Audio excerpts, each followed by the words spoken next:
സർക്കാർ ആശുപത്രികളിൽ രാഷ്ട്രീയ പാർട്ടിയുടെ പേരും കൊടിയും വെച്ച് ഭക്ഷണ വിതരണം അനുവദിക്കേണ്ട എന്ന നിലപാടിൽ ഉറച്ച സംസ്ഥാന സർക്കാർ.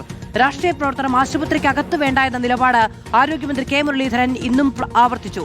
കമ്മ്യൂണിറ്റി കിച്ചണിലൂടെ ഭക്ഷണം നൽകുമെന്നാണ് അവകാശവാദം. ഭക്ഷണ വിതരണം തുടരാനാണ് ഡിവൈഎഫ്ഐ അടക്കമുള്ള യുവജന സംഘടനകളുടെ തീരുമാനം.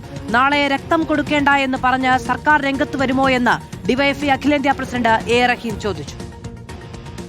വിവിധ യുവജന സന്നദ്ധ സംഘടനകൾ സർക്കാർ ആശുപത്രികൾ കേന്ദ്രീകരിച്ച് വർഷങ്ങളായി ഭക്ഷണം വിതരണം ചെയ്യുന്നുണ്ട്.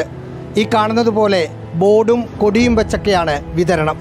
അതിൽ ഏറ്റവും പ്രധാനപ്പെട്ടത് ഡിവൈഎഫ്ഐയുടെ പൊതിച്ചോർ വിതരണമാണ്. ഹോസ്പിറ്റലിൻ്റെ അകത്തുള്ള അധികാരം മന്ത്രിക്കാം, ഡിവൈഎഫ്ഐക്കല്ല. പുറത്ത് ചെയ്തോട്ടെ, അകത്ത് ഞങ്ങൾക്ക് ഉത്തരവാദിത്തം.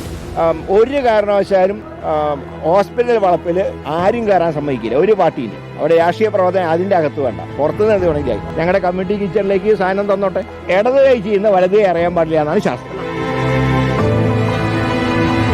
മന്ത്രി അവകാശപ്പെടുന്ന കമ്മ്യൂണിറ്റി കിച്ചൺ ആദ്യം യാഥാർത്ഥ്യമാകട്ടെ എന്നതാണ് ഡിവൈഎഫ്ഐയുടെ നിലപാട്. പൊതിച്ചോർ വിതരണം തുടരും. മനുഷ്യരായ ഒരാൾക്ക് പൊതിച്ചോറിനെ എതിർക്കാൻ കഴിയില്ല.